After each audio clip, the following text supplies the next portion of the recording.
Mom left 1-year-old alone with dog for seconds. She was frozen and stunned.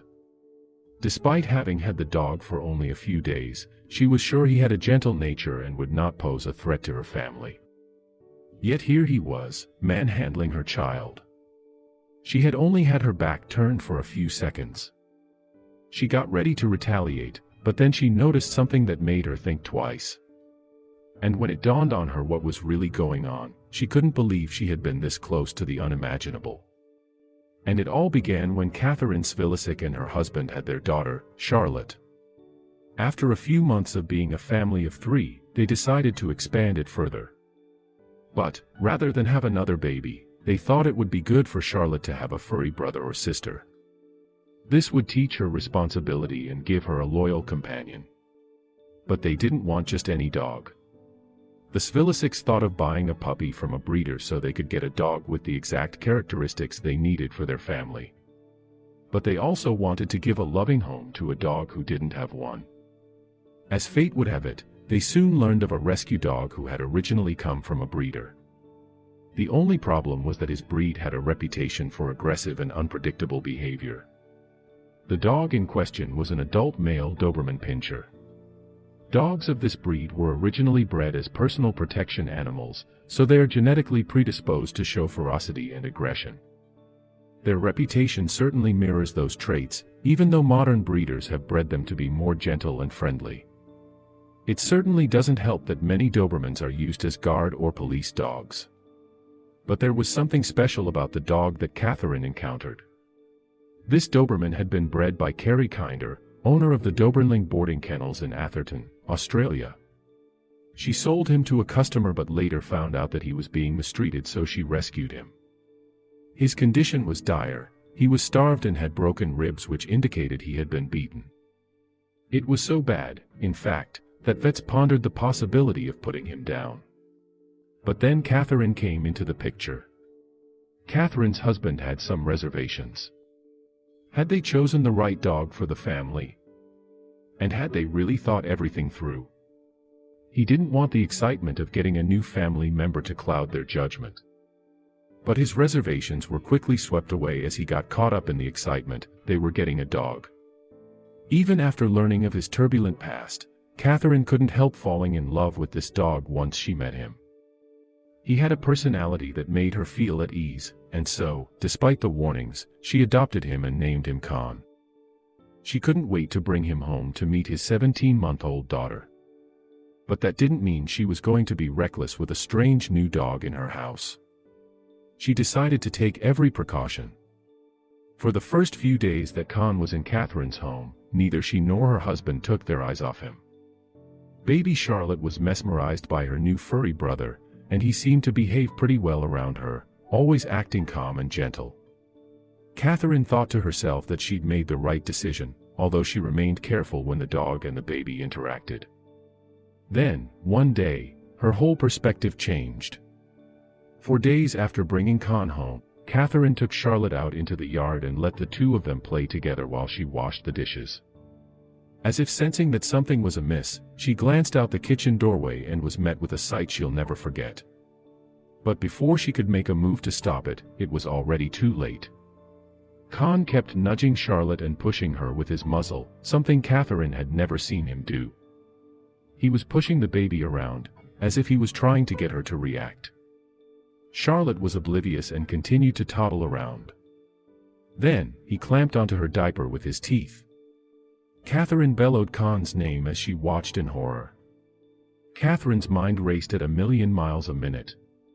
She had heard of dogs just snapping, but could this have happened to Khan? She couldn't help but feel like it was all her fault. She should have been paying more attention. She shouldn't have let Charlotte go outside alone. Had they been so overwhelmed by the excitement of getting a new pet that they had refused to see what kind of dog he really was? Then, Khan did something that almost made her heart jump out of her chest. Khan grabbed Charlotte by her diaper and tossed her about 3 feet across the yard, like she was a rag doll. Catherine could not believe what she was seeing, and for a moment she froze in place, not knowing what to do. She had one thing on her mind, and one thing only. She had to see if Charlotte was okay. Then, she'd deal with Khan. Catherine ran to her daughter and picked her up in haste. She checked her all over until she was satisfied that she was unscathed. She was surprised to see that there wasn't a single scratch on the child. When she turned her attention to Khan, she half expected him to attack her as well, but instead, the dog did something strange. Khan was struggling to stand on his feet, panting heavily and salivating. He lifted his front paw as if in pain. Then, his breathing grew labored and he collapsed. Khan was deteriorating right in front of her eyes. Something else was clearly going on here. Catherine couldn't understand what had happened. Then, she saw it. A brown king snake lay coiled in the grass, one of the most dangerous snakes to children in Australia. Although these snakes are not usually aggressive, this one had had a protective Khan to contend with. Khan had flung Charlotte away from the danger and had sacrificed himself. But would he pay the ultimate price? If I had not seen it with my own eyes, I would never have believed it, Catherine said later. It might have been a bit rough, but it saved the child's life. That said, Khan himself did not come out unscathed. Catherine realized that Khan must have been bitten in the process of protecting baby Charlotte.